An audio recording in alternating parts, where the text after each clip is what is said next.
Hello everyone! This is Running on Empty Food Review. Well, hello ladies, gentlemen, and everyone watching. Welcome one and all to this newest edition of the Running on Empty Food Review series. I'm your host, the Report of the Week. Thank you for checking in. And a very happy 2025 to everyone out there watching. Can't believe it's a new year, but here we are. The reviews continue. First video of 2025, Taco Bell. Not really much of a surprise since they're always making various tweaks and adjustments, changes and additions and reductions to their menu. And this concerns a meal deal of theirs. They've recently changed the $7 Luxe Cravings Box. Now, meal deals, of course, and it's understandable. There's a lot of meal deals going around now, lots of value meals, value menus, etc. Taco Bell had released several months ago their Luxe Cravings Box, which for $7 featured a whole variety of various items. I tried it out, and as a matter of fact, it was one of the better deals I've had as far as fast food is concerned. Gave it an 8.6 out of 10 because you had so much food for such a low price. They made some changes to it, though. And what I want to do now is, because this was a very well-received release, and it was a good deal with good enough quality anyway, I want to see, what do these changes entail? Is it still worth it? So we're going to find out. So, what are the changes, first and foremost, with the Luxe Cravings Box? So for the price of $7, originally, you would get a Chalupa Supreme, a double-stack taco, a beefy 5-layer burrito, chips and nacho cheese sauce, and a medium fountain drink, again for the price of $7. They changed it though, and here's what the 2025 edition entails. The Chalupa Supreme has now been replaced with a Cheesy Gordita Crunch, and that features seasoned beef, lettuce, cheese, 3-cheese blend, as well as spicy ranch sauce.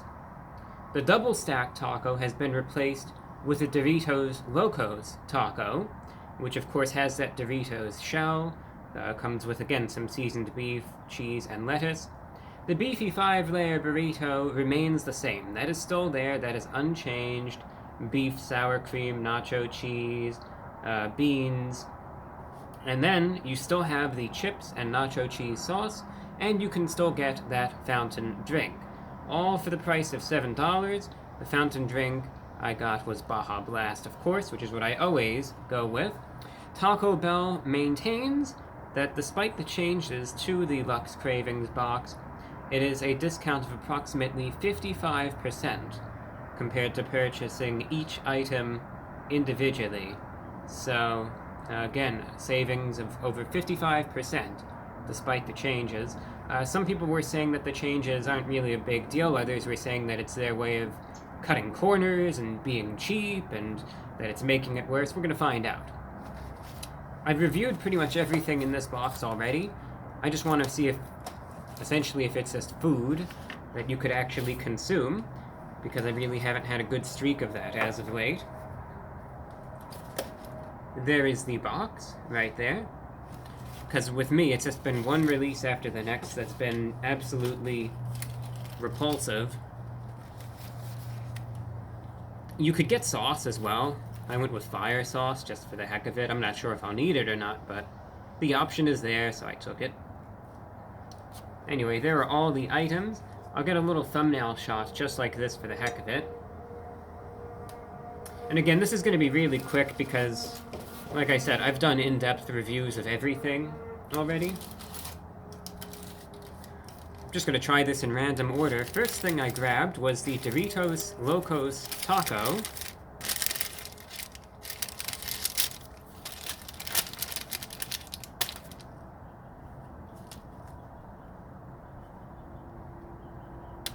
You can see it's filled to the brim with beef right there.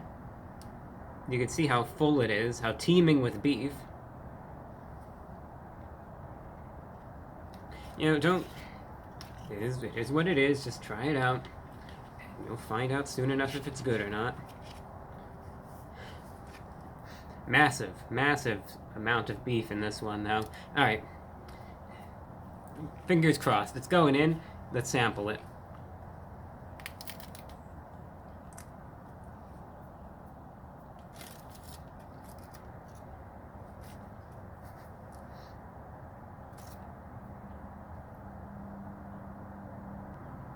Okay, having returned, the beef was a bit further back in the taco. You can sort of see it there finally.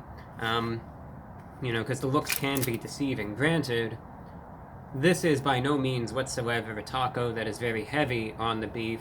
But I was worried it was going to be one of those instances, and I think you could obviously see from the first glance that it was almost seemingly absent of any sort of meat, which would be very disappointing. Thankfully, it was just a little further back, you know, so there was more in it than it initially looked. The Doritos Locos Taco is fine, though, maintaining the standards. Again, it's Taco Bell, granted, but I've never had a problem with it. It has that Doritos shell, it's cheesy, good firmness to it, though, and flavorful, definitely. What you would expect as a Doritos Locos Taco. Again, I've reviewed everything here in this box, so for the in-depth analysis, please consult the reviews I've done in the past. Perfectly fine, though, for what it is, and I find that the fire sauce actually accompanied it quite nicely, and this packet says it's taking requests, which is what I do in my shortwave broadcast. I sometimes take and play listener music requests. And you can support the show at patreon.com/TheReportOfTheWeek. Oh, that was real smooth review, brah. Yeah, threw that in there. But no, the fire sauce goes very nicely with the Doritos Locos Taco. Complements it well. Fine for what it is. Next, we have the Cheesy Gordita Crunch.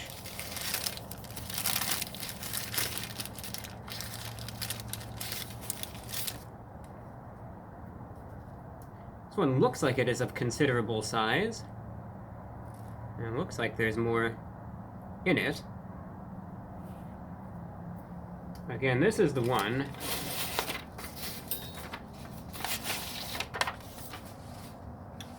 This is the one that has the seasoned beef, lettuce, cheese, 3 cheese blend, spicy ranch. Got my paper there so I don't get this all mixed up. Let's try it out.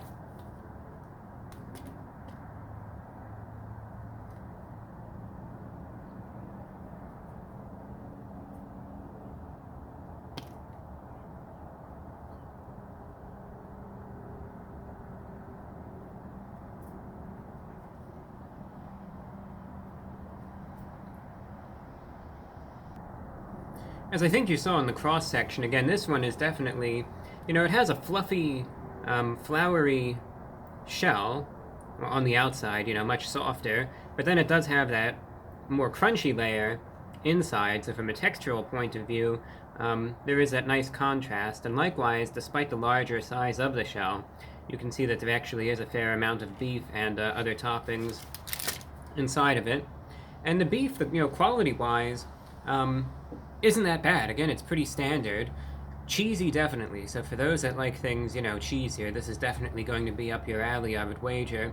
I do like the spicy ranch, though. Definitely no need for fire sauce on this one, because that spicy ranch definitely helps in that regard. Helps cut through everything, adds some good flavor to it. So I'm happy with that.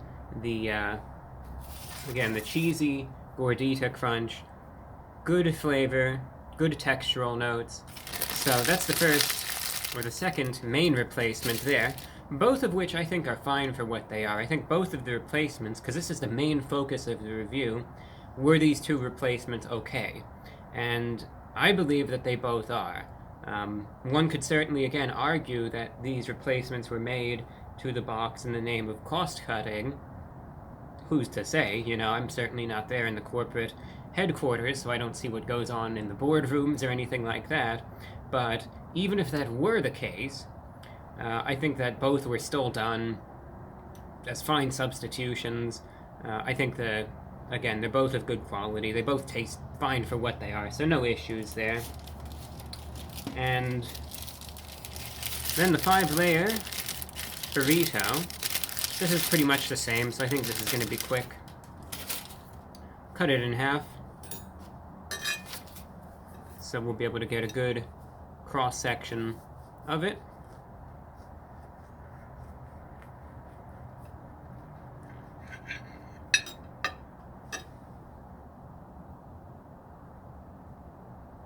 You could see it divided up into the various layers, which again, as you could look at that, I'll recite, comes with beef, sour cream, nacho cheese,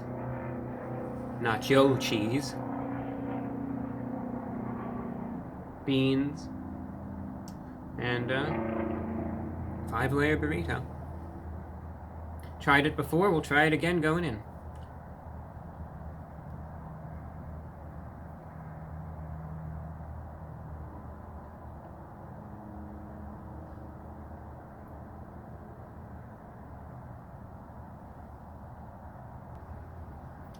One element that I think I keep returning to when it comes down to this box, and I just emphasize it so much because I think it's on everyone else's mind too, is the portion size for everything, which I am quite pleased with. Again, when I saw that first Doritos Locos Taco, I was expecting the worst, but as you could see, especially with the cross-section of that 5-layer burrito, quite good, and as far as the portion size goes, that is. As far as the flavor goes too, though, again, it's Taco Bell, but for a 5-layer burrito, it's exactly what you would expect. This one, as a matter of fact, because if you've watched these long enough, one grievance that I've had many a time with the 5-layer burrito is that sometimes the beans end up just being a bit dry, and it ends up sucking all the flavor out of it, and it just has this sort of dryness to it, which could be quite unpleasant. I'm happy to say that characteristic doesn't exist in this iteration. Your mileage may vary, of course, I imagine, but this one actually does have, I think, sufficient moisture, good flavor. Again, very cheesy, but good amount of the beef, good amount of the beans as well. You know, it's soft, but again, it's not as messy as you would think either. None of these items are overly messy, I'm happy to say. As far as the drink goes, standard Baja Blast. Pleasant, refreshing, as always. Nice flavor carbonation there, so all's well there. And then I also had some of the chips and nacho cheese already, which they were fine. You know, very basic. It's a basic side, but I just wanted to show you right there what it comes with. This is the size of the cup that you can get the nacho cheese sauce in, and one benefit of that, I suppose, is if you really want to go all out for the cheese, you could do a variety of things with it. You know, you could sort of add it to any of the other items. You could dip it in the cheese, pour it on, etc. If you want to go that route, or you could just use it for the chips, or you can pour it in a shot glass and just pound it down if you really want to. I mean, once you buy it, you do what you want to do with it, I suppose. But all in all, $7 for a good amount of food here. Yeah, it's Taco Bell, but the quality of this, as far as Taco Bell goes, isn't bad. I know when it comes down to Taco Bell, it's really a matter of preparation, and a lot of the time, you know, it could be either really good or it's so vile that it's hard to even consider it food. But this time around, I think, as you could see, all the items seemed to be of decent quality. There was a good amount, portion-wise, on them. They all tasted good. And for just $7, you're actually getting a good amount of food. This is definitely, to me anyway, a full meal. I would wager to many people as well. I mean, it's 3 separate significant items, a drink, and then side, you know, the chips and the nacho cheese, and you can get sauce as well. Again, for just $7, you can't beat that. There are so many establishments these days, you have to pay $10 just to get the bare minimum, just one tiny little item. So as far as a meal deal goes, you know, as far as saying, oh yeah, it's just $7, it's not a big deal, well, you still want to make sure that your money is being spent adequately and you're getting the most out of it. This, I think, is a good meal deal wherein you are able to get the most out of your money. I think it's $7 put to good use, so the Luxe Cravings Box, the 2025 edition, despite those changes, I think that it's totally fine. Last time around I gave it an 8.6 out of 10. I'm going to bump up the rating because I think, portion-wise, it's still good. Quality-wise, I think it's actually improved somewhat. And for $7, a genuinely good deal. I give credit where credit is due. We're starting off 2025 strong. 8.9 out of 10 for the Luxe Cravings Box. A genuinely good deal. If you like Taco Bell and you want a lot of it, this is probably a good opportunity to go ahead and go for it. Because again, a good deal at a good price.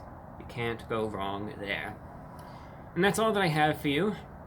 Again, as I mentioned earlier on in the video, it was sort of a silly promotion, but it is genuine. I do a radio show twice a week, every week. In it, it's 1 hour in length, so it's 2 hours per week.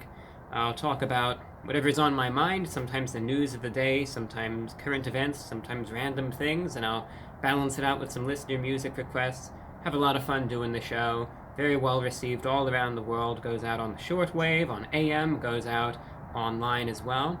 But if you do want to support the program, has high costs that go into it, you can do so patreon.com/TheReportOfTheWeek.